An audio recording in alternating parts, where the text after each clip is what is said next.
නමෝ තස්ස භගවතු අරහතෝ සම්මා සම්බුද්දස්ස නමෝ තස්ස භගවතු අරහතෝ සම්මා සම්බුද්දස්ස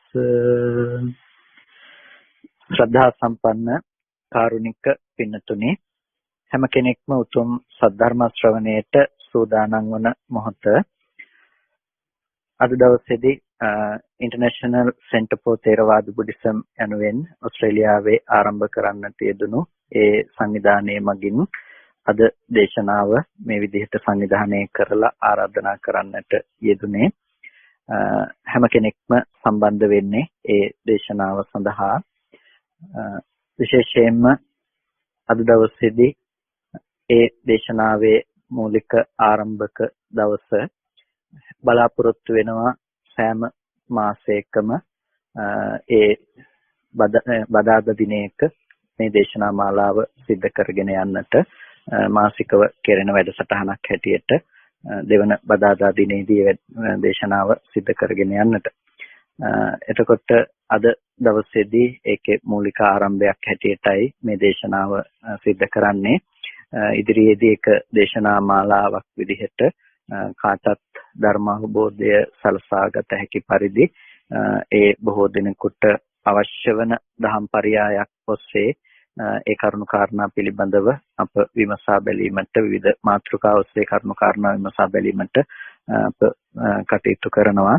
ඉතින් අද දවසේදී එහි මූලික දේශනාවක් විදිහට මූලික දර්ශනයට අදාළව කාරණා කිහිපයක් සාකච්ඡා කරන්නටයි කල්පනා කළේ. පින්නතුනි අපි හැම කෙනෙක්ම අනවරාග්‍ර සසර ගමනක සැරිසරන ඇත්තෝ බුදුරජාණන් වහන්සේ නමක් ලෝකේ පහළ වෙන්නෙම අපිට ඒ සංසාර දුකින් එතර වීම පිණිස පවතින මාර්ගයක් දේශනා කරන්නට. ඉතින් මේ බුද්ධෝත්පාද කාලය අද අපට ලැබිලා තියෙනවා. බුද්ධෝත්පාද කාලයේ හිතන්නට පුළුවන් මනසක් ඇති නුවණැති මිනිසුන් හැටියට අපි කවුරුත් උත්පත්තිය ලැබලා තියෙනවා. ඒ සියලු කාරණාවන් සම්පූර්ණ වුණ දවසේදී අපි අප්‍රමාදීව කටයුතු කරගන්නට අවශ්‍යයි. අපේ ධර්මානුකූලව අපේ ජීවිතය සකස් කර ගැනීම පිළිබඳව අපි අප්‍රමාදීව ඒ පැත්තෙන් අවශ්‍ය කටයුතු සම්පාදනය කරගත යුතුයි. මොකද පරක්තරක් නොපෙනෙන සසර ගමනක් කියලා කියන්නේ ඒක ඉන්නට සුදුසු යහපත් තැනක් නෙමෙයි. සසරින් එතර වන්නට පුළුවන් ద్వාරයක් පෙනෙන මානක තියෙනකොට කෙනෙකුට ඒ අවස්ථාව අතහැරලා යනවා නම් ඒ සඳහා ඒ ద్వාරය වෙතට පිවිසෙන්නට ඒ ద్వාරයෙන් එළියට යන්නට උත්සාහයක් නොදරා සිටිනවා නම් ඒක අනුවණකමක්. ඉතින් නුවණැති මිනිසුන් හැටියට ඒ අනුවණකම තුල වාසය නොකොට අප්‍රමාදීව කටයුතු කරන එක තමයි ප්‍රඥාවන්තකම කියලා කියන්නේ. ධර්මයේ තුල අප හැසිරෙනකොට ධර්මයේ තුල අප ගමන් කරනකොට ගොඩක් වෙලාවට මූලික ලෙසම බොහෝ දිනකට මග හැරෙන දේ තමයි මූලික දර්ශනය. මූලික දර්ශනය කියන එකෙන් අදහස් කළේ නිර්වාණගාමිනී ප්‍රතිපදාවකට මුලින්ම දැනගන්නට අවශ්‍ය දේනේ අනුගමනය කරන්නට පෙර අනුගමනය කරන්නේ කුමන මගක්ද කියන එක පිළිබඳව. ඒකට තමයි සුතමේ ඥානය කියලා එක පැත්තකින් කියන්නේ. එතකොට ඒක සුතමයෙන් අරගෙන කියන්නේ සුත්වාන සංවරේ පඤ්ඤා. ඊට පස්සේ ඒ දේ අහලා සංවර වෙන දේ හැටියට තමයි සීලමය ඥානය. ඊට පස්සේ ඒකේ සංවරය තුළින් ඉදිරියට දියුණු කරන එක තමයි භාවනාමය ඥානය. ඉතින් ඒ විදිහට අපිට නුවණේ ප්‍රඥාවේ වැඩි වීම පිළිබඳව කතා කරනකොට අපිට මුලින්ම ලැබෙන්නේ සුතමේ ඥානය කියන කාරණාව.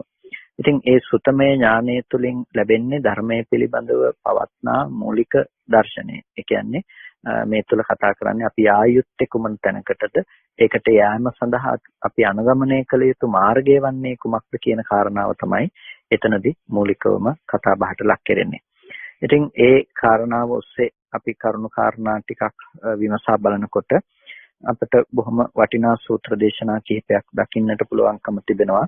සංයුත්ත නිකායේ කන්ද සංයුත්තේ සංයුත්ත නිකායේ කන්ද සංයුත්තේ කියලා කියන්නේ කන්ද කියලා කියන්නේ අපි දන්නවා ස්කන්ධ කියන එක. ස්කන්ධ පිළිබඳව කෙනෙක් බලනවා නම් ගවේෂණය කරනවා නම් අනිවාර්යයෙන්ම පරිශීලනය කළ යුතු ධර්ම කොටසක් තමයි කන්ද සංයුත්තේ කියලා කියන්නේ. මේ කන්ද සංයුත්තේ තේර වග්ගයේ ආනන්ද සූත්‍රය කියලා සූත්‍ර දේශනාවක් අපිට දකින්නට පුළුවන්කම තිබෙනවා.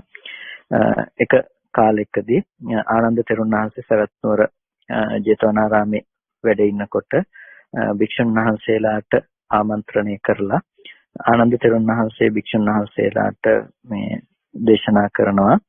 එවත්නි මේ ආශ්මත් පුන්න මන්තානි පුත්ත පුන්න තෙරුන් වහන්සේ නවක භික්ෂුන් වහන්සේලාට ඊටාම ආදර්ශ සම්පන්නයි.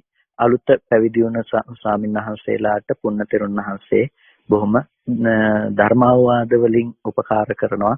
බොහෝ කොට දහම් අවවාදයන් ලබා දෙමින් ඒ අලුත් පැවිදි වූ භික්ෂුන් වහන්සේලා ධර්මයේ තුල හික්මවන්නට කටයුතු කරනවා කියලා ආනන්ද තෙරුන් වහන්සේ පැහැදිලි කරලා මේ බඳු වූ අවවාදයන්ගෙන් උන්වහන්සේ අවවාද ලබා දෙනවා කියලා යම් දහම් කරුණු ටිකක් එතනදී සිහිපත් කරනවා. ඒක ඊටාම වැදගත් අපිට මේ ප්‍රතිපදාව පිළිබඳව තේරුම් ගැනීමේදී උපාදාය ආවසෝ ආනන්ද අස්මීති හෝති නෝපාදාය ඒ පුන්නතරුන් වහන්සේ කරන අවවාදය තමයි ආනන්ද තෙරුන් වහන්සේ එතනදී දේශනා කරන්නේ. එරත් ආනන්දේනි උපාදාය අස්මීති හෝති. උපාදාය හේතු කරගෙන තමයි වෙමි කියන හැඟීම පවතින්නේ.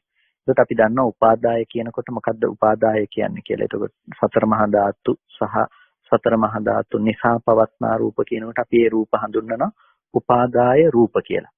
ඒකට උපාදාය කියන වචනයෙන් හැඳින්වෙන්නේ ඒ නිසා නැතිනම් ඒ දේ ඇසුරු කරගෙන කියන අර්ථය තමයි ඒ උපාදාය කියන වචනයෙන් ගම්ම්‍ය වෙන්නේ. එතකොට මේ උපාදාය ආවසෝ ආනන්ද අස්මීති හෝති කියනකොට අරත් ආනන්දේනි මේ ඇසුරු කොටගෙන තමයි වෙමි කියන හැඟීම පවතින්නේ. නෝ අනුපාදාය කිසිවක් ඇසුරු කොට මේ නැතුව නොවේ. ඒ කියන්නේ මොකක්වත්ම නැතුව නිකන්ව ඇති වෙන දෙයක් නෙමෙයි මේ වෙමි කියන හැඟීම.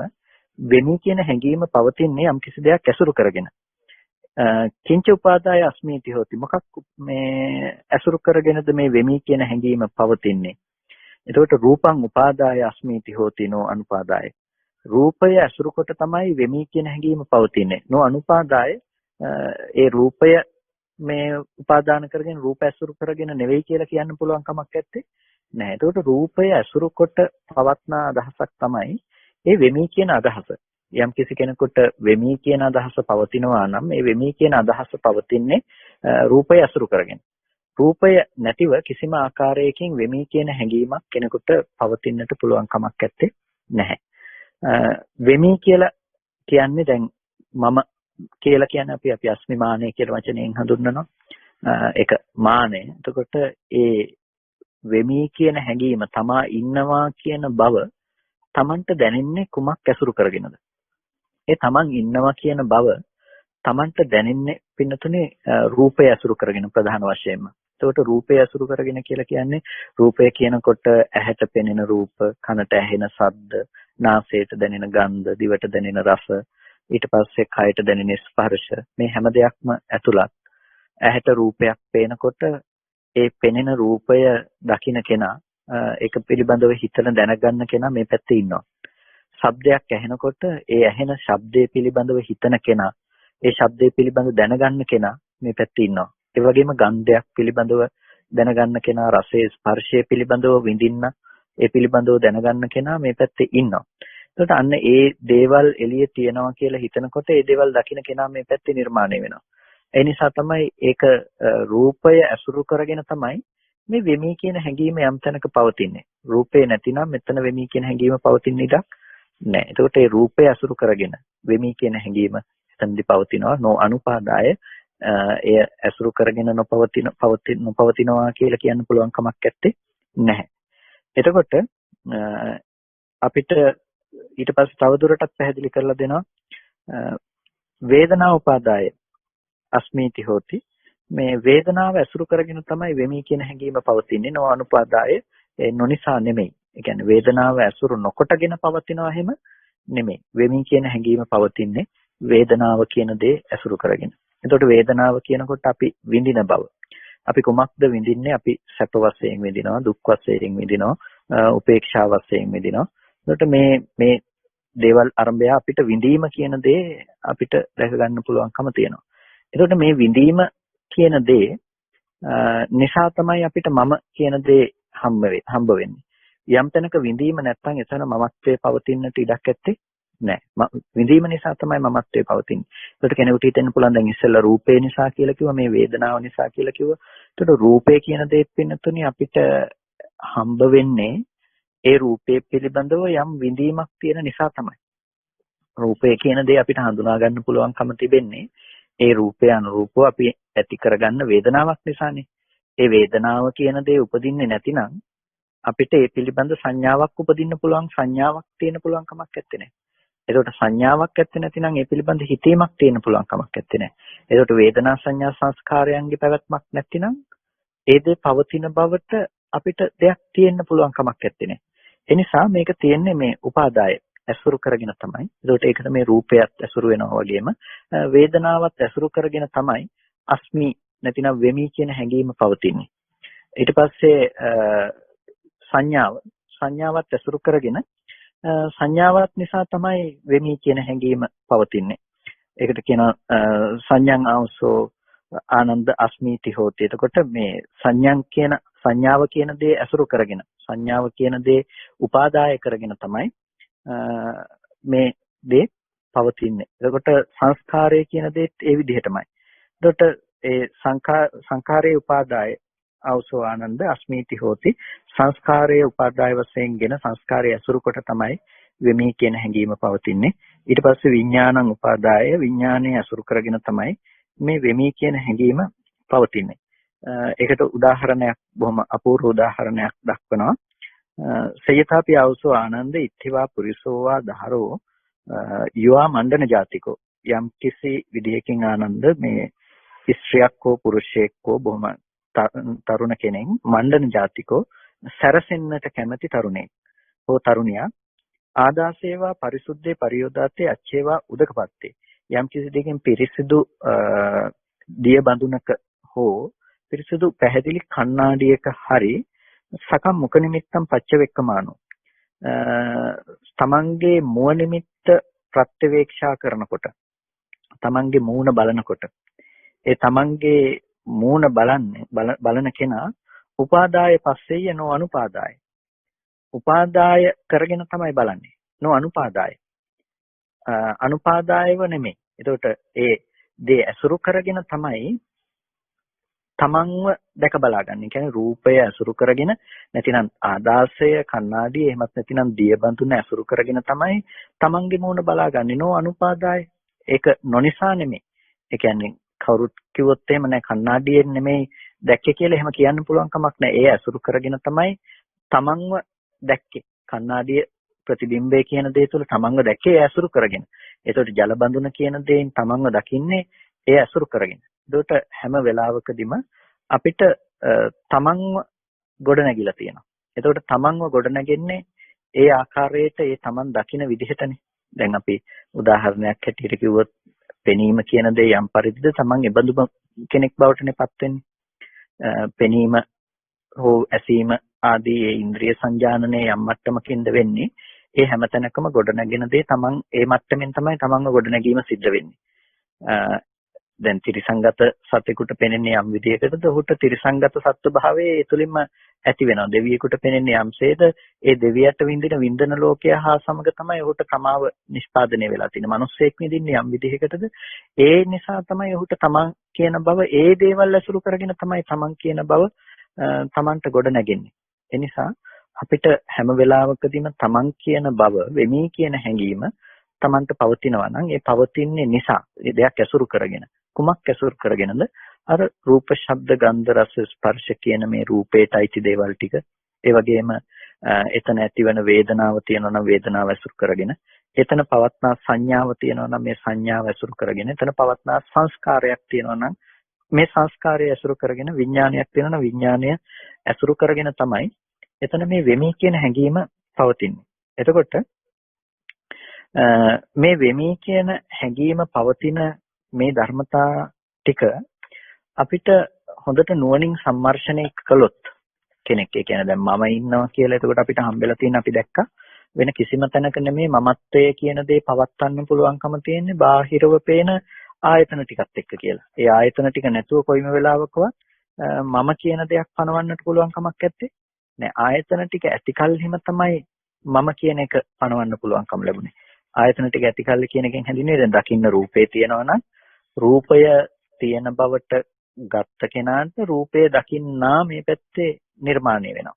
එතකොට සද්දය අහන්න එළිය සද්දේ තියෙනවා කියලා හම්බෙනකොටම අහන කෙනා මේ පැත්තේ නිර්මාණය වෙනවා. එතකොට ඒ ස්කන්ධ ධර්මතා ටිකක නිරෝධය කියන දේ ප්‍රත්‍යක්ෂ නොවි ඔහුට රූපය වූ යමක්, ශබ්දය වූ යමක්, ගන්ධය වූ රසය වූ යමක් බාහිර ඇති බවට ඇසුරු කරන්නට පුළුවන්කම තියෙනවා. ඒක තමයි අපි ඇති කරගත්ත මේ කෙලෙස්යේ ස්වභාවය. එතකොට අපිට මේ කෙලෙස්ය දුරු කරන්නට අවශ්‍ය නම් අපිට මේ කෙලෙස්ය නැති කරලා දාන්න අවශ්‍ය නම් අපිට කළ යුතු ප්‍රතිපදාවත් ඒ ඔස්සේම අපිට තේරුම් ගන්නට පුළුවන්කම තියෙනවා. ඒ කියන්නේ අපි ඇති කරගත්ත යුතු ප්‍රතිපදාව බවට පත් වෙන්න වෙනත් දෙයක් නෙමෙයි. අපි ඇති කරගත්ත යුතු ප්‍රතිපදාව බවට පත් වෙන්නෙත් එහෙනම් මේ රූප වේදනා සංඥා සංස්කාර විඥාන කියන මේ ස්කන්ධ පංචකය පිළිබඳවම යම්කිසි කෙනෙකුට අනිත්‍ය අනුව දකින්න කමක් තියෙනවා නම් අනේ අනිත්‍ය අනුව දකින්නකම ඇති කල්ලි තමයි එයාට මේ ස්කන්ධ පංචකය පිළිබඳ මනා වැටහීමකට යන්නේ. ඒ කෙනාට තමයි පුළුවන්කම තියෙන්නේ මේ පිළිබඳ වෙමි කියන හැඟීම නොපවත්වා ඉන්න. ඇයි රූපය අනිත්‍යයි කියලා දැක්කොත් අනිත්‍ය වුණ රූපය හා සමග ඉපදුණු තමාව නොපෙනීමට යනවා. ඒ කියන්නේ රූපය අනිත්‍යයි නම් රූපේ නැති වෙලා යන බව Taman තේරුම් ගත්තා නම් එතකොට රූපේ පණවන්න බැරි කෙනෙකුට ඒ රූපය අසුරු කරගත්ත මම ඉන්නවා කියලා කෙනෙක් රූපය අසුරු කරන්න පුළුවන් කෙනෙක් කියන දේ හම්බ වෙන්නේ නෑ. ඒකට එයාට වෙමි කියන හැඟීම දුර වෙලා යනවා. ඉතින් මේ කාරණාව පිළිබඳව අපි විමසා බලනකොට අපිට තවත් සූත්‍ර දේශනාවක් අපි මෙතනට අදාළ කරගන්නට පුළුවන්කම තියෙනවා. කේමක සූත්‍රය. ඒ එදා භික්ෂුන් වහන්සේලා සමූහයක් කොසඹෑ නුවර ഘോഷිතාරාමේ වැඩ ඉන්නකොට කේමක තෙරුන් වහන්සේ බොහොම ගිලම් බවට පත් වෙලා බොහොම දුකසේ අමාරුවෙන් වාසය කරන්නේ. මේ වෙලාවේදී මේ එහි හිටපු අනික් භික්ෂුන් වහන්සේලා ස්තවිර භික්ෂුන් වහන්සේලා වැඩිහිටි භික්ෂුන් වහන්සේලා දාසක කියන හාමුදුරුවන්ට කතා කරලා ඒ හිතන් ආවසු දාසක ඔබ එන්න ඇවිල්ලා මේ කේමක කියන භික්ෂුන් වහන්සේ ළඟට ගිහිල්ලා කේමක හාමුදුරුවන්ගෙන් දැන් කොහොමද අසනීප තත්ත්වය හොඳයිද මේ අඩුවක් තියනවද නැතිනම් වැඩිද විස්තර දැනගෙන එන්නට කියලා මේ දාසක හාමුදුරුව පිටත් කළා යවුවා කේමක හාමුදුරුව හිටපු ආවාසයට කුටියට. ඉතින් එහෙමයි ස්වාමීනි කියලා මේ දාසක හාමුදුරුව කේමක හාමුදුරුව ළඟට ගිහිල්ලා කේමක හාමුදුරුවන්ගෙන් ඇහුවා ස්වාමීනි ස්තවිර වැඩිමහල් භික්ෂුන් වහන්සේලා මට කිව්වා ඔබ වහන්සේට කොහොමද පහසුද යැපෙන්න පුළුවන්ද හොඳින් වාසය කරනවාද කියලා අසනීප තත්ත්වය ගැන තොරතුරු අහගෙන එන්නට කියලා. ඊට පස්සේ දාසක හාමුදුරුව පිළිතුරු දුන්නා මේ කේමක හාමුදුරුව පිළිතුරු දුන්න දාසක හාමුදුරුවන්ට ඇවැත්නි මට ආඩුවක් නැහැ මට වැඩිමක් තියෙන්නේ මේකේ අඩු වෙන බවක් පේන්නේ නැහැ වේදනාව එන්න වැඩි වෙන බවකුයි තියෙන්නේ අසනීප තත්ත්වය එන්න වැඩි වෙනවා කියලා. ඊට පස්සේ දාසක හාමුදුරුවෝ මොකද කරන්නේ මේ කේමක හාමුදුරුවෝගේ පණිවිඩය අරගෙන ගිහිල්ලා අර අසනීපෙන් හිටපු තෙරුන් වහන්සේ ගේ පණිවිඩයේ අර ස්තවිර භික්ෂුන් වහන්සේලාට නැවත ලබා දුන්නා. ස්තවිර හාමුදුරුවෝ නැවත මොකද කරන්නේ දාසක හාමුදුරුවෝ අතේ නැවත පණිවිඩයක් යවුවා මේ ඇවැත්නි මේ උපාදානස්කන්ධ පංචකයක් තියෙනවා. රූප උපාදානස්කන්ධ, වේදනා උපාදානස්කන්ධ, සංඥා උපාදානස්කන්ධ, සංස්කාර උපාදානස්කන්ධ, විඥාන උපාදානස්කන්ධ. ඒකට මෙන්න මේ පංච උපාදානස්කන්ධයන් කෙරෙහි කිසිවක් අත්තානංවා අත්තනියංවා සමනුපස්සතිති. ආත්ම වශයෙන් ගන්න. එතකොට ආත්මය කෙරෙහි පිහිටපු දෙයක් හෝ තියනවද කියලා ආත්මයට අයිති දෙයක් තියනවද කියලා ගන්න පුළුවන්ද? ඒ කියන්නේ ආත්මයක් වශයෙන් හෝ ආත්මනීය දෙයක් වශයෙන් ගන්න පුළුවන් කමක් තියනවද මේ ස්කන්ධ පංච උපාදානස්කන්ධය කෙරෙහි යමක් එහෙම තියනවද කියලා ප්‍රශ්නයක් විමසලා දාසක හාමුදුරුවෝ නැවත රාසනීප තෙරුන් වහන්සේ ළඟට පිටත් කරලා යවුවා. දාසක හාමුදුරුවෝ ගිහිල්ලා ආපහු අර අසනීප වෙලා හිටපු කේමක තෙරුන් වහන්සේගෙන් ඒ විස්තරය අහුවාම කේමක හාමුදුරුවෝ පිළිතුරු ලබා දුන්නා. ඇවැත්නි උපාදානස්කන්ධ පහක් භාග්‍යතුන් වහන්සේ දේශනා කළා තියෙනවා. මේ උපාදානස්කන්ධ පංචකයේම නකින්චි අත්තානං වා අත්තනියං වා සම්නුපස්සාමි මම මේ එකකවත් ආත්ම වශයෙන් හෝ ආත්මනීය වශයෙන් ගන්න සුදුසු දෙයක් තියෙනවා කියලා දකින්නේ නැහැ කියලා පිළිතුරු දුන්නා. එහෙම පිළිතුරු දුන්නාම දාසක හාමුදුරුවෝ අනිත් හාමුදුරුවෝ ළඟට ගිහිල්ලා අර ප්‍රවෘත්තිය කියනවා. කේමක හාමුදුරුවෝ අසනීප හාමුදුරුවෝ මෙන්න මෙහෙම පිළිතුරු දුන්නා. උන්වහන්සේට පංච උපාදානස්කන්ධ ධර්මයන් පිළිබඳව කිසිවක්ම ආත්ම වශයෙන් හෝ ආත්මනීය වශයෙන් ගන්න දෙයක් නැහැ කියලා. ඊට පස්සේ අර ස්තවිර භික්ෂුන් වහන්සේලා නැවත කියනවා එහෙනම් උන්වහන්සේ රහතන් වහන්සේ නමක් කියලා ප්‍රතිඥා කරනවාද? උන්වහන්සේ අරිහත් ඵලයටපත් වුණාද? මේපත් වුණාද? උන්වහන්සේ එහෙමනම් අරිහත් ඵලයටපත් වෙලයි කියලා කියනවා. එහෙම කිව්වහම දාසක හාමුදුරුවෝ නැවත අසනීප භික්ෂුන් වහන්සේ ළඟට ගිහිල්ලා කියනවා මේ ස්තවිර භික්ෂුන් වහන්සේලා කිව්වා එසේ වූ නුවණක් පවතිනවා නම් පංච උපාදානස්කන්ධය පිළිබඳව ආත්ම වශයෙන් හෝ ආත්මනීය වශයෙන් ගන්න දෙයක් නැහැ කියන දෙයක් ඔබ වහන්සේට පවතිනවා නම් තේන හායස්මා කේමකෝ අරහං කීනාසෝති කේමක තෙරුන් වහන්සේ ආශ්මත් කේමක තෙරුන් වහන්සේ අරිහත් වූ ක්ෂීණාශ්‍රවයන් වහන්සේ නමක්යි කියලා අපිට මේ තේරෙනවායි කියලා භික්ෂුන් වහන්සේලා කිව්වා කියලා පණිවිඩය ලබා දුන්නා. මේ වෙලාවේදී මේ කේමක හාමුදුරුවෝ පිළිතුරක් ලබා දෙනවා. ඇවැත්ටි මම පංච උපාදානස්කන්ධ මේ ධර්මයේ පිළිබඳව කිංචි අත්තානං වා අතනියං වා සමනුපස්සාමි. මම ආත්ම වශයෙන් හෝ ආත්මනීය වශයෙන් මම මුකුත්ම දකින්නේ නැහැ. නැචම්හි අරහං කීනසෝ. ඒ වුණාට ඇවැත්ටි මම අරහත් ක්ෂේනාශ්‍රවයන් වහන්සේ නමකුත් නෙමෙයි. මම රහත් වෙලත් නැහැ. ඇවැත්ටි මට ඒ වුණාට පංච උපාදානස්කන්ධය පිළිබඳව මමත්වයෙන් ගන්න නැතිනම් මේ ආත්ම වශයෙන් ගන්නට හෝ ආත්මනීය වශයෙන් ගන්නට දෙයක් පේන්නේ නැහැ ඇවැත්නි කියලා පිළිතුරු දුන්නා. මම නමුත් අරහත් ඵලයටපත් වෙලා නැහැ. එතකොට අපිට මේ ආවසෝ පංච උපාදානස්කන්ධේසු අස්මීති අධිගතං ආත්ම සංඥාවක් නැහැ. ඇවැත්නි මට ඒ වුණාට පංච උපාදානස්කන්ධය පිළිබඳව ආත්ම සංඥාවක් නැති වුණාට අස්මීති තස්ස අවිගත මේ අධිගතං.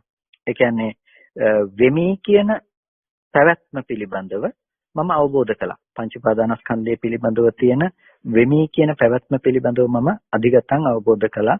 අහමයි මස්මී තිච න සමනුපස්සාමි අහං මයං අස්මි. එතකොට අහං කියන්නේ මේ මම කියන එක. එතකොට මේ මම වශයෙන් මම වෙමි කියන දෙයක් මෙතන පවතිනවායි කියලා ගන්න දෙයක් තියෙනවා කියලා මම දකින්නේ. ඒ වුණාට මෙතන මම රහත් වෙලත් නැහැයි කියලා උන්වහන්සේ පිළිතුරු ලබා දුන්නා. ඒ වෙලාවේදී අර දාසක හාමුදුරුවෝ නැවත පණිවිඩකාර භික්ෂුන් වහන්සේලා ළඟට ගිහිල්ලා කිව්වා ආපහු අර අසනීප තෙරුන් වහන්සේ මෙන්න මේ විදිහටයි පිළිතුරු ලබා දුන්නේ. හැබැයි උන්වහන්සේ රහත් වෙලත් නැහැ. හැබැයි උන්වහන්සේ ආත්ම වශයෙන් දකින්නෙත් නැහැ. ආත්ම වශයෙන් නොදකිනවා විතරක් නෙමෙයි ඒකේ වෙමි කියන හැඟීමත් උන්වහන්සේ අවබෝධ කළා කියලා මේ ඒකත් උන්වහන්සේ ප්‍රකාශ කළයි කියලා. ඊට පස්සේ නැවත වතාවක් භික්ෂුන් වහන්සේලා අර දාසක භික්ෂුන් වහන්සේව අර අසනීප භික්ෂුන් වහන්සේගේ ආවාසයට යවනවා. එහෙනම් ඇවැත්නි උන්වහන්සේගෙන් අහන්න මෙහෙම ප්‍රශ්න ටිකක්. කොහොමද යමේතං ආවසෝ කේමක අස්මීති වදේසි. කේමක ඔබ වහන්සේ ඇවත් කේමක කියනහස ඔබ වහන්සේ මොකද්ද වෙමි කියන එක මේ කොහෙ තියෙන එකක් කියලාද කියන්නේ? රූපං අස්මීති වදේසි. එතකොට මේ රූපය මම වෙමි කියලාද කියන්නේ? එහෙම නැතිනම් අඤ්ඤත්‍ර රූපා. රූපේ නැති තැනකද මම ඉන්නවා කියලා කියන්නේ. එහෙනම් වේදනාවද මම නැතිනම් වේදනාව නැතිව වෙන එකක්ද මම?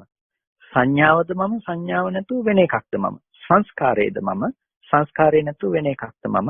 විඥානයේද මම විඥානය නැතුව වෙන එකක්ද මම කියලා මේ විදිහට අහන්නටයි කියලා කිව්වා. ඊට පස්සේ දාසක හාමුදුරුවෝ ස්තවිර භික්ෂුන් වහන්සේලාට එහෙමයි කියලා නැවත වතාවක් අර කේමක හාමුදුරුවෝ කරා මේ අසනීප භික්ෂුන් වහන්සේ කරා ගියා. ඉතින් විශේෂයෙන්ම දාසක හාමුදුරුවෝ සෑහෙන ඉවසීමක් තිබුණ භික්ෂුන් වහන්සේ නමක් බව නම් හොඳටම ප්‍රකට වෙනවා. ඉතින් කෙසේ වෙතත් දාසක තෙරුන් වහන්සේත් බොහොම කැමැත්තෙන් මේ ධර්මයේ සම්බන්ධයෙන් සාකච්ඡාවට සම්බන්ධ වුණේ. ඉතින් මේ වෙලාවේදී දාසක හාමුදුරුවෝ ස්තවිර භික්ෂුන් වහන්සේලා ළඟට ගිහිල්ලා ස්තවිර භික්ෂුන් වහන්සේලා අහපු ප්‍රශ්න ටික ඇහුවා. අහනකොට කේමක හඳුරු අවසානයේදී කියනවා අලං ආවසෝ දාසක කිං එමාය සන්ධාවනිකාය. මේ දාසකයේ මේ ඇවත් දාසකයන්ින් මේ ඔබගේ මේ නැවත නැවත හිත මෙහෙට දුවන එකෙන් ඇති වැඩේ මොකද්ද? හිත මෙහෙට ඇවිදින එකෙන් ඇති වැඩේ මොකද්ද? අහරාවසෝ දණ්ඩං අහමේව යේන තේරා බික්ඛු තේන උපසංකමිස්සාමි. ඇවත්නි සරේතිය ගන්න මම මේ ස්තවිර භික්ෂුන් වහන්සේලා ළඟට එන්නම් කියලා අර අසනීප භික්ෂුන් වහන්සේ සරේතියත් අරගෙන ස්තවිර භික්ෂුන් වහන්සේලා වැඩ හිටපු තැනට පිටත් වුණා. ඊට පස්සේ එතනට ගිහිල්ලා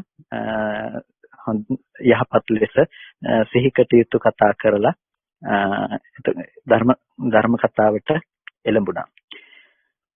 ඉතින් පුහුදුන් චිත්ත සංතානයක සහ ධර්මකාමී මනසක එහෙම නැතිනම් ආර්ය මනසක තියෙන ස්වභාවය හොඳට තේරුම් ගන්න පුළුවන් අවස්ථාවක්. මේ පුන පුනා ඊටමත් වේදනාවෙන් හිටපු තෙරුන් වහන්සේගෙන් ප්‍රශ්න විමසීම, ඒ ප්‍රශ්න වලට කරුණාවෙන් සාකච්ඡාවෙන් සම්බන්ධ වීම, අපි ධර්ම කාරණා ඔස්සේ අපේ මනස මෙහෙවගෙන ගියත් සමහර විට මේ බඳු කරුණු අපිට අතහැරෙනවා. ඒ හැබැයි ධර්මකාමී මනසක එහෙමත් නැතිනම් ආර්යයෙකුගේ මනසක තියෙන ස්වභාවයේ ලක්ෂණයන් පිළිබඳව අපිට තේරුම් ගන්නට හොඳ අවස්ථාවක්. කෝපය, ද්වේෂය ප්‍රකට කිරීම, අමනාපය ප්‍රකට කිරීම ආදිය අපට ඒ මනස් තුල, ඒ සිත් සතන් තුල දකින්නට ඇත්තේ නැහැ මේ බඳු දැහැමි කතාවක් කරනකොට. ඉතින් පණිවිඩය අරගෙන යන භික්ෂුන් වහන්සේත් එහෙට මෙහෙට දෙපැත්තටම පණිවිඩය අරගෙන යනවා මට බෑ කියන වචනයක් නොකිය. එතකොට අන්තිමේටම අසනීප තියෙන භික්ෂුන් වහන්සේ ස්තවිර භික්ෂුන් වහන්සේ ළඟට යන්නේ. උන්වහන්සේ ගිහිල්ලා මෙච්චර අසනීප තියෙනකොට මම කරදර කරන්නේ නැයි කියලා ඇහුවෙත් නැහැ. මගේ ළඟට එන්නේ නැතුව මම ඔබ වහන්සේලා ළඟට එනකම් බලන් හිටියයි කියලා ඇහුවෙත් නැහැ. ගිහිල්ලා හොඳට සිහි කටයුතු කතා කරලා හොඳට මේ සම්මෝධනීය සතුටු විය යුතු ලෙස කතා කරලා තමයි දැන් කතාව ආරම්භ කරන්නට යෙදුනේ. එතකොට ඒත් අහනවා යමේතං ආවසෝ කේමක අස්මීති වදේසි කිමේතං අස්මීති වදේසි. එතකොට භික්ෂුන් වහන්සේලා ආර ප්‍රශ්න කේමක තෙරුන් වහන්සේගෙන් විමසනවා කේමක ඔබ මොකද්ද මෙතනදී මේ වෙමි කියලා කියන්නේ? මම වෙමි කියන හැඟීම කියන්නේ ඔබ රූපේද රූපෙන් බැහැරද? වේදනාවද වේදනාවෙන් බැහැරද? සංඥාවද සංඥාවෙන් බැහැරද? සංස්කාරයේද විඥානයේද නැත්නම් සංස්කාර විඥානයන්ගෙන් බැහැර තියෙන දෙයක්දයි කියලා අහනවා. ඒ වෙලාවේදී පිළිතුරු ලබා දෙනවා නකෝ අහං ආවසෝ රූපං අස්මීති වදාමි. අවස්ථි මම රූපේ වෙමි කියලා කියන්නේ නැහැ. නපි අඤ්ඤතර රූපාස්මීති වදාමි. රූපය අතහැරලා වෙනම මම ඉන්නවා කියලා කියන්නේත් නැහැ. ඒ වගේමයි වේදනාව මම කියලා කියන්නේත් නැහැ. වේදනාව අතහැරලා වෙනම මම ඉන්නවා කියලා කියන්නේත් නැහැ. සංඥා සංස්කාර විඥාන මේ එකක්වත් මම කියලා කියන්නේත් නැහැ. හැබැයි මේ එකක්වත්ම අතහැරලා මම කියලා වෙනම කෙනෙක් ඇත්තෙත් නැහැ. එතකොට මේ අපිට මේ ආවසෝ පංචසුපාදානස්කන්ධේසු අස්මීති අධිගතං අහමයම අස්මීති නච සමනුපස්සාමි. එතකොට ඒ වුණාට ඇවත්නි මේ පංච උපාදානස්කන්ධය පිළිබඳව පවත්නා මමත්වයේ තමයි මම දැක්කේ. මේ එකක්වත් මම නෙමෙයි, මේකෙන් බැහැර මම ඉන්නවත් නෙමෙයි, මේ එකක්වත් මමත් නෙමෙයි. හැබැයි මේ එකක් මමත් නොවනකොට, මේ ඔක්කොම මමත් නොවනකොට, මේකෙන් බැහැරව මමත් නොවනකොට මේ ටික නිසා තමයි මමත්වයේ කියන දේ පවතින්නේ. අස්මීති අධිගතං. එතකොට මේ ටික අසුරු කරගෙන මමත්වය වෙමි කියන හැඟීම පවතිනවා කියන එක මම අවබෝධ කළා, මම තේරුම් ගත්තා.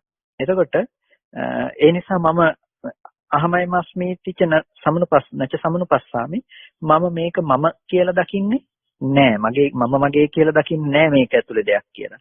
සයතාපි ආවසවත්නි යම් විදියකින් උදාහරණයක් උපමාවක් කිව්වොත් එහෙම උපලස්සවා පදුමස්සවා පුන්දරිකස්සවා නිල්මානිල් මලක හෝ නෙළුම් මලක හෝ මේ පියුම් එක මේ හෙළ පියුම් එක ආදී මේ යම් ගන්ධයක් තියෙනවනම් සුවඳක් තියෙනවනම් යම් කිසි කෙනෙක් කියනවා මේ සුවඳ පත්‍රවල සුවඳයි කියලා. එහෙම නැතිනම් වර්ණයේ තමයි මේ සුවඳ තියෙන්නේ කියලා කියනවා. එහෙමත් නැතිනම් රේණු වල තමයි කිංජත්හස් රේණු වල තමයි මේ සුවඳ තියෙන්නේ කියලා කියනවා. එතකොට මේ කවුද මේක හරියටම කියන්නේ? පත්‍රවල. ඒ කියන්නේ අර මලේ තියෙන පෙතිවලද මේ සුවඳ තියෙන්නේ? මලේ තියෙන පාටේද සුවඳ තියෙන්නේ? මලේ තියෙන රේණුවේද සුවඳ තියෙන්නේ? මොකේකද සුවඳ තියෙන්නේ කියලා කිව්වොත් එහෙම මේ එකකවත් සුවඳද මේ එකකවත් සුවඳ තියනවා කියන කෙනාද හරියට කියන්නේ. එහෙම නැතිනම් අපි ඒකට කියන්නේ පෙති සුවඳ, එහෙමත් නැතිනම් පාට සුවඳ, එහෙම නැතිනම් රේණු සුවඳ කියලා නෙමෙයි. නොහේතං අවසෝ එහෙම නෙමෙයි.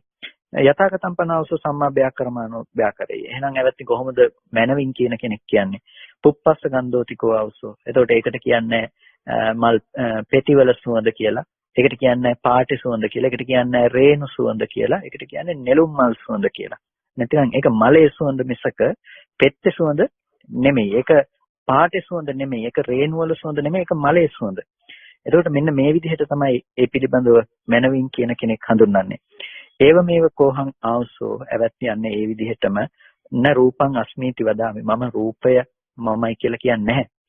අඤ්ඤතර රූප අස්මීති වදාමි. ඕකෙන් තොරව මම වෙනමයි හිටියේ මම කියන කෙනා වෙනම කෙනෙක් කියලා කියන්නේ නැහැ. ඒ වගේම වේදනා සංඥා සංස්කාර විඥාන කියන එකත් මම නෙමෙයි. හැබැයි ඒ ටිකෙන් තොරව වෙනම මම හිටියත් නෙමෙයි. මෙන්න මේ විදිහට පංච උපාදානස්කන්ධයේසු අස්මීති අධිගතං පංච උපාදානස්කන්ධය පිළිබඳව තමයි වෙමි කියන හැඟීම පවතින්නේ කියලා මම මේ අවබෝධ කළා. මම තේරුම් ගත්තා. ඒ දේ පිළිබඳව මට මම වෙමි කියන හැඟීමකින් මම ඒක දකින්නේ නැහැ. එතකොට මේ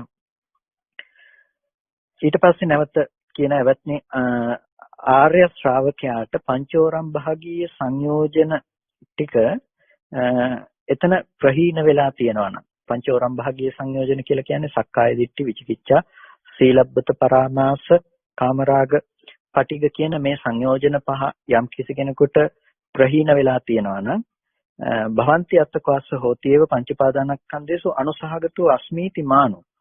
නමුත් ඔහුට පංචපාදානස්කන්ධය පිළිබඳව අස්මීති අනුසහගතෝ මානෝ වෙමි කියන හැඟීමේ අනුසහගත දැකීමක් තියෙනවා.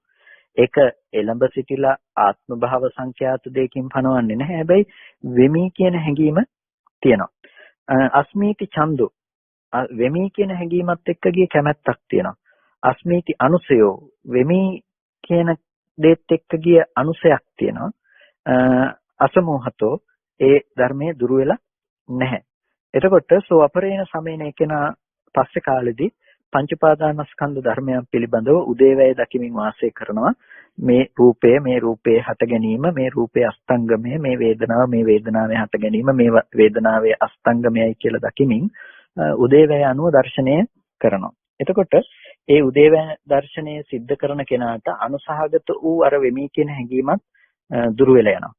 එක උදාහරණයක් දක්වනවා. සේයතාපි අවශ්‍ය වැත්නි යම් විදිහකින් කිලුටු වස්ත්‍රයක් රෙදි සෝදන කෙනෙක් අරගෙන ගිහිල්ලා රජකෙක් මේ වස්ත්‍රය අරගෙන ගිහිල්ලා ඒක හොඳට සෝදනවා. එතකොට මේ ඒක හොඳට සෝදනකොට දැන් අද කාලේ වගේ ඒක සෝදන්න අවශ්‍ය ද්‍රව්‍ය තිබුණේ නැහැනේ සේදුම්කාරක. ඉතින් ඒ වස්ත්‍රයේ සෝදන කෙනා ඒක කරදියේහි හරි එහෙම නැතිනම් ඒ වස්ත්‍රය අරගෙන ගොමඩියේහි හරි දාලා තමයි ඒ කියන්නේ මඩ සහිත වගේ දියක දාලා තමයි ඒක මේ හොඳ පිරිසිදු ජලයේ නැවත සෝදා හරින්නේ ඒක පිරිසිදු කිරීම සඳහා. එතකොට ඒ වස්ත්‍රය පිරිසිදු කරාට පස්සේ හාත්පස හොඳට පැහැදිලි වර්ණ ඇතිව අර අපිරිසිදු වෙලා තිබුණ දේවල් වලින් දැලිකුණු ටික හේදිලා ගිහිල්ලා ඒක පිරිසිදු බවට පත් වෙනවා. හැබැයි පිරිසිදු ජලයෙන් හේදුවා කියලා සම්පූර්ණම අනුසහගත වුණ මට්ටමින්ම ගඳ ඉවත් වෙලා ගිහිල්ලා නැහැ. අර හොදන්න ගත්ත අර සියුම් වූ අලු ගඳ හරි මේ කරගඳ හරි ගොම ගඳ හරි ඒ වස්ත්‍රය තුල දකින්න පුළුවන්කම තියෙනවා. එතකොට ඒ විදිහට හොදලා අයිතිකාරයට වස්ත්‍රය දුන්නාම අයිතිකාරයා මොකද කරන්නේ? වස්ත්‍රය අරගෙන ගිහිල්ලා වස්ත්‍රයට සුවඳ කවනවා. සුවඳ කවනවා කියලා කියන්නේ එක කුටීරයක යම්කිසි සංවෘත ස්ථානයක වස්ත්‍රය තියලා ඒ සංවෘත සුවඳ ඇති ස්ථානයක තියලා තිබුණාම ඒ වස්ත්‍රය සුවඳ බවට පත් වෙනවා. ඉතින් යම්කිසි විදියකින් අර අනුසහගත අලු ගඳක් හරි කරගඳක් හරි ගොම ගඳක් හරි අර වස්ත්‍රය ඊටාම චුට්ටක් හරි තිබුණා නම් අර සුවඳ කැවීම නිසා අර ඒ වස්ත්‍රයේ තියෙන අපිරිසිදු භාවයත් දුර වෙලා යනවා. ඒ විදිහට මේ පැහැදිලි කරලා මේ උපමේයයට ඒක ගලපා දෙනවා.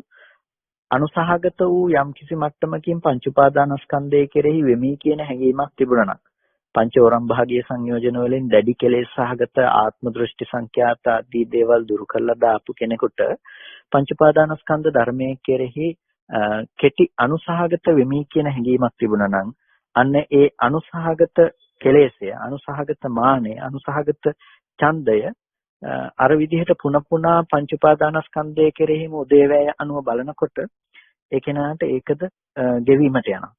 එතකොට මේ ඒ ගෙවීමට යෑමෙන් අරිහත් ඵලයටපත් වෙනව නැතිනම් ක්ෂීණාශ්‍රව භාවයටපත් වෙනවයි කියලා කේමක තෙරුන් වහන්සේ පිළිතුරු ලබා දුන්නා. ඉතින් භික්ෂුන් වහන්සේලා මේක අහලා එවත්නි අපි කේමකයන් වහන්සේ වෙහෙසීම සඳහා අප මේ ප්‍රශ්න විමසුවා නෙමෙයි. මේ භාග්‍යතුන් වහන්සේගේ ශාසනය විස්තර වශයෙන්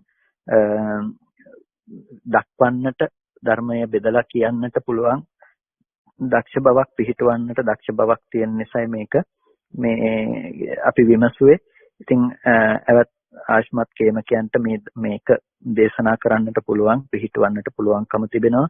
මේක විත්තරේන ආචික්කිතං විස්තර වශයෙන් කියලා දෙන්නට පුළුවන්කම තියෙනවා. ඒ විදිහටයි විස්තර වශයෙන් මේ කේමකයන් වහන්සේ මනාකොට පැහැදිලි කළා කියලා අර භික්ෂුන් වහන්සේලා බොහෝ කොට වර්ණනා කරනවා කේමක තෙරුන් වහන්සේට. ඉතින් මේ කේමක තෙරුන් වහන්සේගේ මේ සුභාෂිතය අනුමෝදන් වුණා. ඉමස්මින්ච පන වෙය්‍යාකරණස්මින් භංජමානේ මේ වෙය්‍යාකරණේ නැතිනම් මේ විසඳා දීම ශ්‍රවණය කරනකොට සත්‍යමත්තානං තේරානම් බික්කුණං 60ක් පමණ උන ස්තවිර භික්ෂුන් වහන්සේලා අනුපාදාය ආසවේහි චිත්තානි විමුච්ඡින්සු සිත අනාශ්‍රව භාවයටපත් වුණා කියලා දක්වනවා. කේමක තෙරුන් වහන්සේගේද සිත අනාශ්‍රව භාවයටපත් වුණා කියලා. ඒකට මෙන්න මේ විදිහට අපිට දකින්නට පුළුවන්කම තියෙනවා. අපි යා යුතු මාර්ගය පිළිබඳව අපි හොයා බලනකොට අපිට ගැටලුව බවට පත් වෙලා තියෙන තැන අපිට හඳුනා ගන්නට පුළුවන්. ඒ තමයි ස්කන්ධ පංචකය පිළිබඳව අපට පවත්නා වෙමි කියන හැඟීම.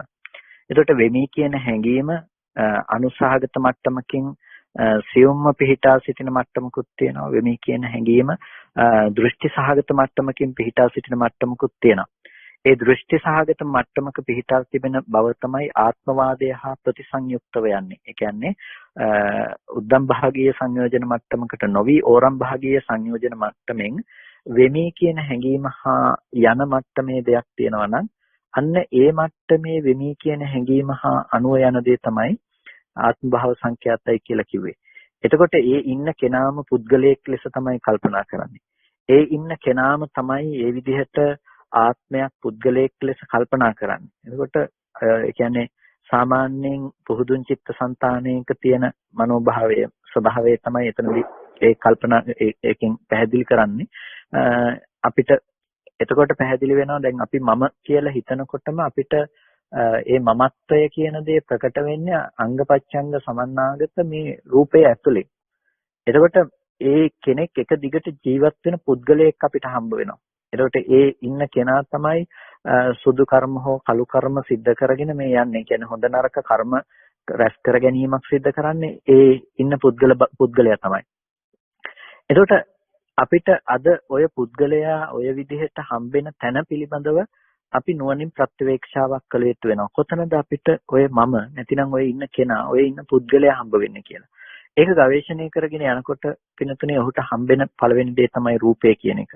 එතකොට රූපය පිළිබඳව පිරිසිඳ දකින්න ඒ කෙනාට හම්බ වෙනවා උපාදාය. අර අපි මුලින් ආනන්ද සූත්‍රයේදී කතා කළේ උපාදාය. ඒ කියන්නේ නිසා තමයි වෙමි කියන එක තියෙන්නේ නොනිසා නෙමෙයි කියලා. ඒකට කුමක් නිසාද? රූපං උපාදාය. රූපය නිසා තමයි මේ වෙමි කියන හැඟීම පවතින්නේ. එතකොට රූපය නිසා නම් වෙමි කියන හැඟීම පවතින්නේ. අන්න ඒ වෙමි කියන හැඟීම පවතින රූපය පිළිබඳව අප අවබෝධ කළ යුතු වෙනවා. ඒ රූපය පිළිබඳව අපි තේරුම් ගන්නට අවශ්‍ය වෙනවා. රූපය පිළිබඳව අපි තේරුම් ගන්නකොට රූපය පිළිබඳව අපිට අනුපස්සනාවන් තුනක් කරන්නට පුළුවන්කම තියෙනවා. මොනවාද අනුපස්සනා තුන? අනිත්‍ය, දුක්ඛ, අනාත්ත කියන මේ අනුපස්සනා තුන. අනිච්චානුපස්සනා, දුක්ඛානුපස්සනා, අනාත්තානුපස්සනා කියන මේ අනුපස්සනා තුන අපිට පවත්වන්නට පුළුවන්කම තියෙනවා. ඒකට රූපය අනුව අපි මේ අනුපස්සනාවන් පවත්වනකොට අනුපස්සනා යන්නේ අදහස් කරන්නේ යම් පුන පුනා බැලීමක්, නැවත නැවත බැලීමක්, නැවත නැවත මානසිකාරයේ පැවැත්මක් තියෙනවා නම් අන්න ඒ පුන පුනා නැවත නැවත පවත්වන මානසිකාරය. ඒ විදිහට අපි නැවත නැවතත් ඒ දේ දිහා රූපේ දිහා බලනකොට අපිට රූපයේ තියෙන දේ තේරුම් ගන්නට පුළුවන්. රූපයේ තියෙන දේ තේරුම් ගන්නකොට අපිට රූපය තුළ මමත්වය ගොඩනගෙන්නේ. ඇයි රූපය තුළ මමත්වය ගොඩනගෙන්නේ නැත්තේ? රූපය හටගෙන ඉතුරු නැතුව නැති වෙන දෙයක් කියන එක අපිට තේරුම් ගන්නට පුළුවන්කම තිබෙනවා.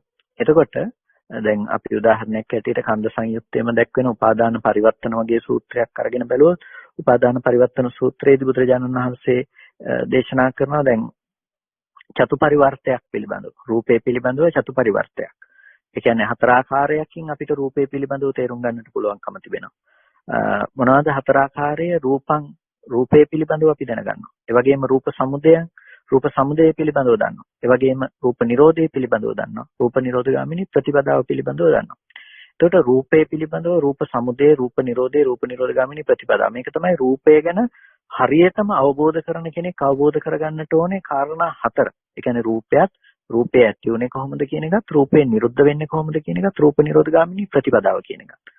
රූපය දැනගන්නකොට අපිට හිතෙන්න පුළුවන් අපි රූපය දන්නවනේ, අපි රූපය තේරුම් අරගෙනන තියෙන්නේ කියලා හිතෙන්න පුළුවන්. හැබැයි ඒක බොහොම සරල කතාවක් නෙමෙයි.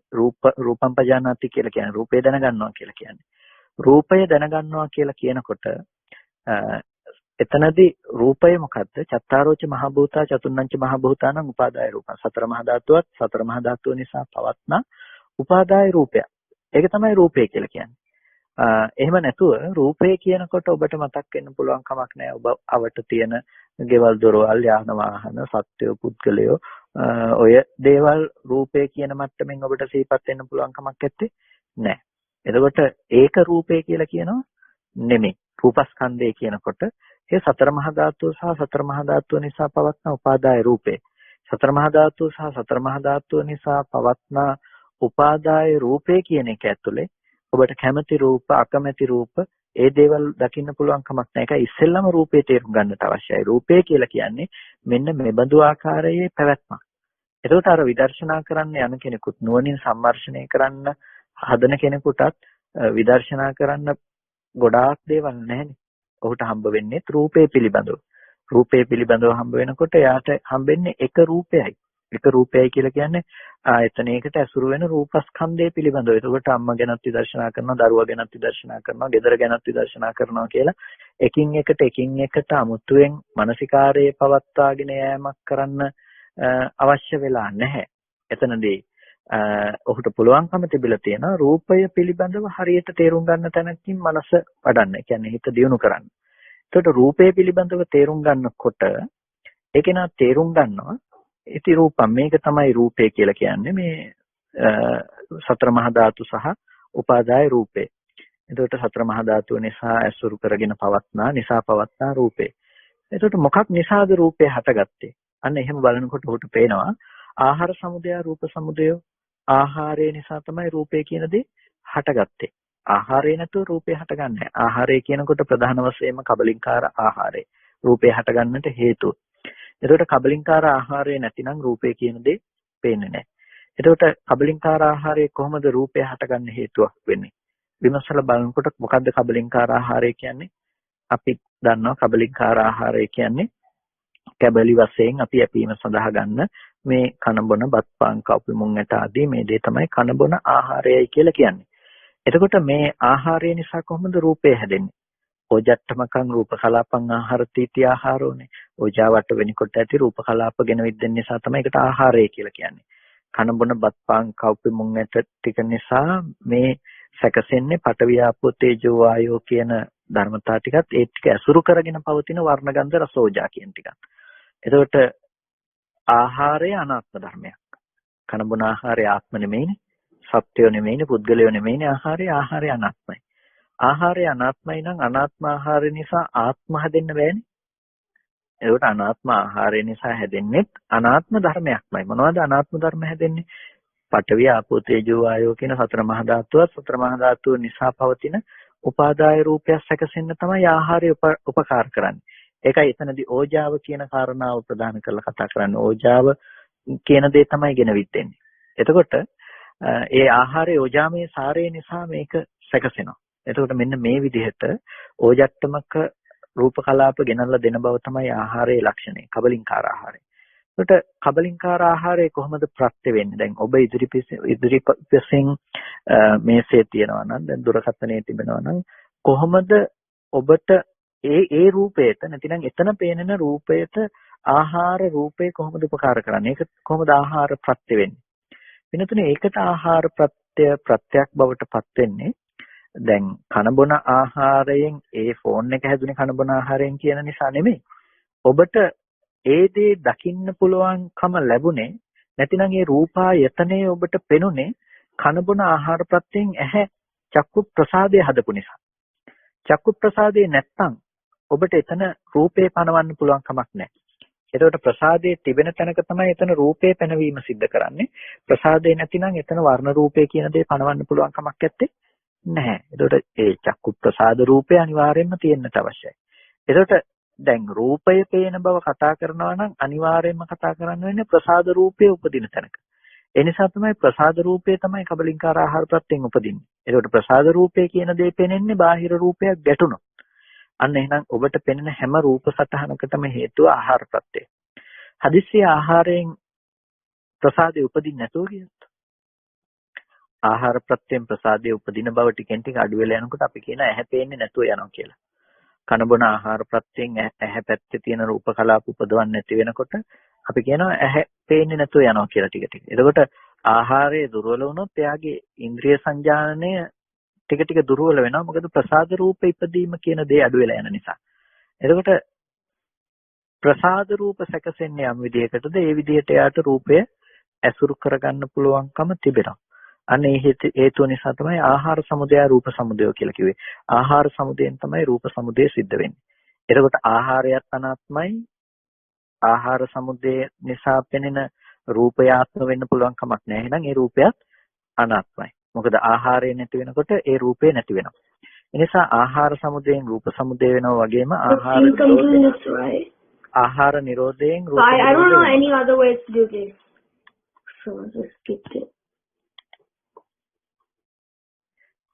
එතකොට ආහාර නිරෝධයෙන් රූප නිරෝධය සිද්ධ වෙනවා. අපිට එතකොට ආහාරය පිළිබඳව අපි තේරුම් අරගත්තාම එක ආකාරයකට ආහාරය නිසා කොහොමද රූපය හටගත්තේ කියලා අපිට ඒකම දකින්න පුළුවන්කම තියෙනවා. ආහාරය නැති වෙනකොට රූපය කියන කාරණාව නැති වෙනවා කියන එක. එතකොට හැබැයි ඒක ටිකක් අපිට සංකීර්ණ වෙනවා. නැතිනම් අපිට තේරුම් ගැනීම කියන කාරණාව ගැන අපිට මොන පැත්තකින් අපි තේරුම් ගත යුතුද කියන දේ පිළිබඳව අපිට විමසා බලන්නට වෙනවා. කොතනින් තේරුම් ගත්තොත්ද අපි ආහාර නිරෝධය පිළිබඳව තේරුම් ගත්තොත්. ඒකට එතන අහනවා ආහාර නිරෝධය කියන්නේ මොකද්ද? මේ ආහාර නිරෝධගාමිනී ප්‍රතිපදාව කියන්නේ මොකද්ද? මේ අය මේවා රියවට්ටාංගික මඟ මේ ආර්ය අෂ්ටාංගික මාර්ගයම තමයි රූප නිරෝධගාමිනී ප්‍රතිපදාව කියලා. එතකොට රූප නිරෝධය කියන්නේ මොකද්ද කියලා අහනකොට රූප නිරෝධගාමිනී ප්‍රතිපදාව හැටියට පෙන්වන්නේ ආර්ය අෂ්ටාංගික මාර්ගය. එතකොට රූප නිරෝධය කරන්න අවශ්‍ය නම් රූප නිරෝධය කරන්න අවශ්‍ය ආර්ය අෂ්ටාංගික මාර්ගය තුල ගමන් කිරීමයි. එතකොට හැබැයි ආහාර සමුදයෙන් හටගත්ත රූපය නිරුද්ධ වෙන්නේ ආහාර නිරෝධයෙන්. ආහාර සමුදයෙන් හටගත්ත රූපය නිරුද්ධ වෙන්නේ ආහාර නිරෝධයෙන්. එතකොට රූපය නිරුද්ධ කරන්න අවශ්‍ය නම් රූපේ නිරුද්ධ කරන කෙනා වඩන්න ඕනේ ප්‍රතිපදාව මොකක්ද කියනකොට ආර්ය අෂ්ටාංගික මාර්ගය. එතකොට ආර්ය අෂ්ටාංගික මාර්ගය කියන දේ දැන් එක පැත්තකින් රූප නිරෝධය ගැන කතා කරනවා ආහාර නිරෝධය කියන දේ. එතකොට රූප නිරෝධ කරන ප්‍රතිපදාව හැටියට කතා කරනවා ආර්ය අෂ්ටාංගික මාර්ගය. ඒක ආහාර නිරෝධය කියන්නේ නැත්නම් ඒක රූප නිරෝධගාමිනී ප්‍රතිපදාව කියනවා. එතකොට ඒක රූප නිරෝධගාමිනී ප්‍රතිපදාව බවට පත් වෙනකොට කෙනෙකුට හිතෙන්න පුළුවන් ආහාර නිරෝධයෙන් රූප නිරෝධය වෙනවාද කියලා. එක පරයයකින් පැහැදිලි කළ හැකි වුණත් අපි සාමාන්‍ය විදිහට ගත්තොත් කන බොන ආහාරය නැති කළා කියලා රූපේ නැති කරන්න පුළුවන් කමක් නැහැ. ඒ විදිහට නැති කිරීමෙන්. ඒ කියන්නේ එහෙම වුණොත් ප්‍රතිපදාව පනවල තියෙන නොකා නොබී ඉඳලා ආයතන නිරුද්ධ කරන පැත්තටනේ. ඒ නිසා ඒක ඒ පැත්තෙන් ආහාර නිරෝධයෙන් රූප නිරුද්ධ වෙනවා කියන එක සහ නිරෝධගාමිනී ප්‍රතිපදාවෙන් කතා කරන දේ එක තැනකට ගන්නේ නැතුව ඒක අර්ථය බෙදාගෙන අපි ගත යුතු වෙනවා. එතකොට රූප නිරෝධගාමිනී ප්‍රතිපදාවයි කියලා එතනදී කතා කරන රූප නිරෝධය කියන දේ අර ආහාර නිරෝධයෙන් නිරුද්ධ වෙන රූපේ පිළිබඳවම පවත්නා අවබෝධයක්. එතකොට ආහාර නිරෝධයෙන් පවත්නා රූප නිරෝධය පිළිබඳව තේරුම් නොගන්නා අවිද්‍යාවත් ඒ නොදන්නාකම නිසා ඇති කරගත්ත කර්ම රැස් කර ගැනීමත් සංස්කාරය කියලා අපි කියනවා. නැතිනම් අපි ඒකට කියනවා කර්මය කියලා, කර්මාභියෝහණය, කර්ම රැස් කර ගැනීම කියලා. එතනට පැවැත්වූ තණ්හාවත්, එතකොට මේ අවිද්‍යා කර්ම තණ්හා කියන ටික හේතු කරගෙන තමයි නැවත ඇහැක් සකස් කරගන්න, නැවත රූපයක් සකස් කරගන්නට පුළුවන්කම ලැබුණේ. එතකොට ඒ රූපය ඇති බවට යම් කිසි කෙනෙකුට යනවා නම්, රූපය ඇති බවට යන තැනකදී එතනදී හේතු කීපයක් අපිට කතා කරන්නට වෙනවා. එතකොට ඒ ආහාර ප්‍රත්‍ය විතරක්ම නෙමෙයි, ඒ රූපය ඇති බවට හම්බෙන තැනක තිබිලා තියෙන්නේ. අපිට පේනවා ආහාරය කියන දේත් රූපය පේන බවට උපකාර කරපු දෙයක්. හැබැයි ඒ දේම ඇසුරු කරගෙන එතනම පැවතුණු ඒ ධර්මයේ විශේෂයෙන්ම තිබුණු ඇත්ත නොදන්නා අවිද්‍යාව, ඒ වගේම කර්මය, තණ්හාව කියන මේ ටික හේතු වුණා. පොදුවේ ඔක්කොම අරගෙන කියනවා නිබ්බත්ති ලක්ෂණය කියලා. ඒ කියන්නේ රූපේ හටගන්න හේතු වුණ අවිද්‍යාව, කර්මය, තණ්හාව කියන ටිකත්, ආහාරය කියන ටිකත් කියන මේ ටික ඔක්කොම එකතු කරලා නිබ්බත්ති ලක්ෂණය කියලා කියන. ඒකට මේ නිබ්බත්ති ලක්ෂණ කියන මෙන්න මේ ධර්මතා පහ එකතු කරලා මේ ටික නිසා තමයි රූපය හටගත්තේ. ඒක රූපය ඇති උනේ මේ ටික නිසායි කියනකොට දැන් රූපය නිරුද්ධ කරන කෙනාට නිරුද්ධ කරන්නට ආහාරමය නොලබා හැරීමෙන් රූපේ නිරුද්ධ කරන්න පුළුවන් කමක් ගැන කතා කරන්නේ. හැබැයි අවිද්‍යාව නිරුද්ධ කරලා රූපේ නිරුද්ධ කරන්න පුළුවන්. එතකොට මේ කර්මය නිරුද්ධ කරලා රූප නිරුද්ධ කරන්න පුළුවන්කම තියෙනවා. තණ්හාව නිරුද්ධ කරලා රූපේ නිරුද්ධ කරගන්න පුළුවන්කම තියෙනවා. එතකොට නිබ්බත්ති ලක්ෂණ ටික දැකලා රූපේ නිරුද්ධ කරන්න පුළුවන්කම තියෙනවා. එතකොට ආහාර නිරෝධය කියන දේ, ආහාර නිරෝධය ගැන කතා කරනවා නම් ආහාර නිරෝධයක් කතා කරන්න පුළුවන්කම තියෙනවා. හැබැයි ඒ පරියාය බවට පත් වෙන්නේ පස්සාහාර, මනෝ සංචේතනාහාර, විඥානාහාර කියන ඒ ආහාරයන්ගේ නිරෝධයෙන් රූප නිරෝධය පිළිබඳව සාක්ෂාත් කිරීමක් කියන පැත්තෙන්. එතකොට එතන නිරෝධ දෙකක් පිළිබඳවයි කතා කරන්නේ. එකක් තමයි නිරෝධ සත්‍ය කියන දෙයට අදාළව කතා කරනවා. අනෙක් තැනදී නිරෝධ සත්‍ය කියන දෙයට අදාළ නොවි ආහාර නිරෝධයෙන් සිදුවන නිරෝධය. එහෙම නැත්නම් ඒකට අපි කියනවා සංස්කාර නිරෝධය කියලා. ඒ සංස්කාර නිරෝධය කියන තැනින් කතා කරනවා. එතකොට මෙන්න මේ කාරණා දෙකකින් නිරෝධය කියන කාරණාව අපිට දක්වන්නට පුළුවන්කම තියෙනවා. වෙනතුනේ මෙන්න මේ විදිහට රූපේ පිළිබඳව අපි තේරුම් ගන්නකොට අපිට පේනවා අපි මොන පැත්තෙන්ද රූපේ පිළිබඳව තේරුම් ගන්නට අවශ්‍ය කියලා. එතකොට රූපේ පිළිබඳව මේ හතර ආකාරය අපිට දකින්න වෙනවා. එතකොට රූපේ පිළිබඳව අපි මොකද්ද කරන්න ඕනේ කියන දේ හරියටම තේරුම් ගන්න පුළුවන් වෙන්නේ මේ රූපේ පිළිබඳව අපි දකින මේ හතරාකාර දැක්ම නිසායි. ඒ විදිහටම තමයි වේදනා සංඥා සංස්කාර ධර්මයන් පිළිබඳවත්. එතකොට ඒ දේවලුත් ඒ වේදනාව පිළිබඳව දන්නවා. වේදනාව පිළිබඳව දන්නවා කියනකොට ඒක රූප විදිහට නෙමෙයි. වේදනා ධර්මයක් විදිහට ඔබ ඒක හඳුනා ගන්නවා. ඒ වගේම ඒ වේදනා ලක්ෂණයක්, වේදනා ධර්මයක් විදිහට ඔබ තේරුම් අරගත්තට පස්සේ ඒක හටගත්තේ කොහොමද? එතකොට ස්පර්ශ ප්‍රත්‍යයෙන් හටගත්ත වේදනාව ස්පර්ශ ප්‍රත්‍යයෙන් නිරුද්ධ වෙන බව ඔබ දකිනවා. එතකොට ස්පර්ශ ප්‍රත්‍යයෙන් හටගත්ත වේදනාව ස්පර්ශ නිරෝධයෙන් නිරුද්ධ වෙනකොට වේදනා නිරෝධගාමිනී ප්‍රතිපදාව හැටියට ආර්ය අෂ්ටාංගික මාර්ගය ඔබ හඳුනා ගන්නවා. එතකොට එතන වේදනාවේ නිරෝධය සාක්ෂාත් කිරීම නිසා නැවත ඇසුරු කරන්නට වේදනාවක් හම්බ වෙන්නේ නැහැ. රූපයේ නිරෝධය සාක්ෂාත් කළ නිසා ඔබ එකවරක් දැකපු රූපේ නැවත දකින්න පුළුවන් කියන මට්ටමක ඔබ ඇත්තේ නැහැ. එතකොට මේ රූපය දැකපු මම, වේදනාව විඳපු මම, සංඥාව නැතිනම් හඳුනපු මම, හිතපු මම, දැනගත්ත මමයි කියලා ඔබට මමත්වයේ පිහිටලා සිටිනවා නම් යම් තැනක පිනතුනේ අන්න ඒ මමත්වයේ පිහිටලා සිටපු තැන් ටිකේ මමත්වය බිඳ හෙලන්නට පුළුවන් කාරණා ටිකක් තමයි මේ ඔස්සේ අපිට දකින්න පුළුවන්කම තියෙන්නේ. එතකොට මේ ධර්මයන්ගේ Nirodha සාක්ෂාත් කිරීම අපේ ප්‍රතිපදාව සැකසෙන්නට ඕනේ අන්න එතනට යන්නට. එතකොට එතනට අවශ්‍ය ප්‍රතිපදාව අපි සකස් කරගන්නකොට අපිට එක එක දහම් න්‍යායන් ඒ සඳහා උපකාර කරගන්න පුළුවන් අපේ තියෙන මානසික මට්ටම් අනුව. එතකොට කෙනෙකුට කාය විවේකාදී සපයා ගන්නට පුළුවන් කෙනෙකුට සමතාදිය තුළ සමත භාවනාදිය තුළින් තමන්ගේ චිත්ත ඒකාග්‍රතාවය සපයාගෙන නිර්වාණ අවබෝධය කරා යන්නට පුළුවන්කමක් තියෙනවා. ඒ වගේම ඊට අවකාශය නැති කෙනෙකුට විපස්සනා වශයෙන් තමන්ගේ ප්‍රතිපදාව මාර්ගයේ තෝරාගෙන ඒ සඳහා යන්න පුළුවන්කමක් තිබෙනවා. හැබැයි කාටත් කායानुපස්සනාව සාධාරණව උපකාර කරනවා රූපේ පිරිසිදු දකින්නට. මොකද ඝන සංඥාව මූලික වශයෙන්ම තිබෙන නිසා ඝන සංඥාව දුරු කර ගැනීම සඳහා මේ රූපේ පිළිබඳව සම්මර්ෂණයක් කරන්නට අවශ්‍යයි. එතකොට රූපය පිළිබඳ සම්මර්ෂණයක් කරනකොට රූපේ අනාත්ම ලක්ෂණය ප්‍රකට වෙන විදිහට ඒ සම්මර්ෂණය කළ යුතු වෙනවා. එතකොට දෙතිස් කුණප කොටාස විදිහට හෝ එහෙමත් නැතිනම් මේ පඨවි ආපෝ තේජෝ වායෝ කියන මේ සතර මහා ධාතු විදිහට හරි මේ රූපේ පරිග්‍රහණය කරනකොට ඒ ධාත්වර්ථයේ සිත පිහිටලා ලෝකේ නානත් සංඥාව ගෙවල් දොරවල් මේ ආදී වශයෙන් ඔබට තියෙන එළිය ගොඩක් එක එක විදිහේ දේවල් තියෙනවා කියන නානත්ව සංඥාව අප්‍රකටව ගිහිල්ලා ඒකත්වයක් තුළ ඔබේ මනස පිහිටා සිටිනවා. අන්න එතකොට ඔබට ලේසි රූපස්කන්ධය කියන තැන ගෝචර කරගන්න. එනිසා ප්‍රතිපදාව කියන දේ අපිට කතා කරනකොට අර අවබෝධය අපි දර්ශනය තුළ කතා කරගෙන ගියත් ඔබට පටන් ගන්න වෙනවා. ඔබට ලෝකේ හම්බෙන පළමු තැන ඉඳලා ඔබට ඒ දේ කතා කරන්නට වෙනවා. තේරුම් ගන්නට වෙනවා.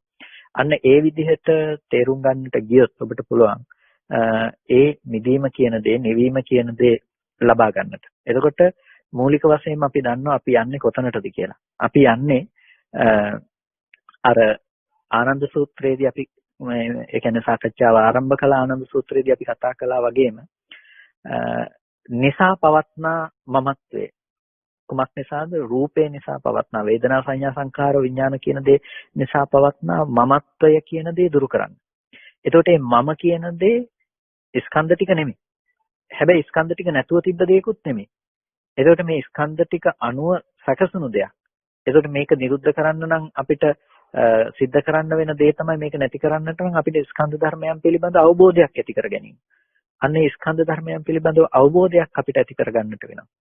අර කණ්ණාඩියක් ඉස්සරහට ගිහිල්ලා කණ්ණාඩිය නිසා බලනකොට ඒ බැලීම නිසා පෙනෙනවා වගේ. කියන්නේ කණ්ණාඩිය නිසා Tamanට Tamanව පේනවා වගේ අපිට පෙනුනොත් එහෙම රූපය නිසයි මම කියන දේ පෙනුනොත් දකින්න කෙනාට නොපෙනී යනවා. එතකොට ඒ කාරණාව දකින්න කෙනාට තමන්ව නොපෙනී යනවා. නොපෙනී යනවා කියන එකෙන් අදහස් කරේ තමන් කියන දේ පනවන්න තැනක් නැති වෙනවා කියන එකයි. රූපය හටගෙන රූපය නිරුද්ධ වෙන ධර්මයක් නම් එතකොට නිරුද්ධ වුණ රූපය දකින්න කෙනා මේ පැත්තේ ඉන්නවා කියලා අදහසක් තියෙන ඔහුට ඉඩක් නැහැ රූපේ පැත්තේ. ඒ විදිහටම විඳීම, හැඳිනීම, සිතීම, දැනගැනීම කියන ධර්මතා ටික තුලත් එයාට නුවණ පවතිනවා නම් එයාට ලෝකෙ දකින්න, විඳින්න, හඳුනන්න, දැනගන්න කෙනෙක් ඇත්තේ නැහැ කියන මට්ටමකට එයාගේ නුවණ මොහු පුරා යනවා. ඒ කියන්නේ පුද්ගල භාවයක් හෝ වෙමි කියන හැඟීම හෝ පවතින තැනක් නැහැ. ඒකට කියනවා අනුපට්ඨිත විඥානයයි කියලා. ඒ කියන්නේ විඥානය කියන එක දැනගැනීම කියන එක කිසිම උපස්ථිත භාවයක් ලබන්නේ නැහැ. වෙමි කියන හැඟීම පවත්වන්න ඔහුට ලෝකේ කිසිම දෙයක් හම්බ වෙන්නේ නැහැ. කිසිම දෙයක පිහිටා සිටලා නැහැ. රූපය අසුරු කරගෙන විඥානය පිහිටලා නැහැ. කර්ම විඥානයේ වේදනාව අසුරු කරගෙන පිහිටලා නැහැ. සංඥා සංස්කාර විඥාන අසුරු කරගෙන පැවතිලා නැහැ. ඔහු ඒ ධර්මයන්ගෙන් හිත නිදහස් කරගෙන තියෙනවා. ඒ නිසා අපිට අද මූලික වශයෙන්ම පවතින වෙමි කියන හැඟීම දෘෂ්ටි සහගත කෙලෙස් මට්ටමින් පවතින එක අපි දුරු කරගන්නට ඕනේ. ඒ මට්ටම දුරු කරගන්නවා වගේම එතකොට සියුම් මට්ටමින් ප්‍රකට වෙනවා. සියුම් මට්ටමින් ප්‍රකට වෙන දේ ඊට පස්සේ දුරු කරගන්නට අවශ්‍යයි. එතකොට ඒ සඳහා අවශ්‍ය දහම් ප්‍රතිපදාවන් පිළිබඳව අපි ඉදිරියේදීත් අපි දිගටම සාකච්ඡා කරගනිමු. හැමදිනම අද බොහොම ශ්‍රද්ධාවෙන් ධර්ම ශ්‍රවණය සඳහා සම්බන්ධ වන්නට යෙදුනේ. කල්පනා කරගන්න එහෙනම් මේ සිද්ධ කරගත්ත මේ සියලුම කුසල ධර්මයන් අපි අනුමෝදන් කළ යුතු අයට අනුමෝදන් කරනවා.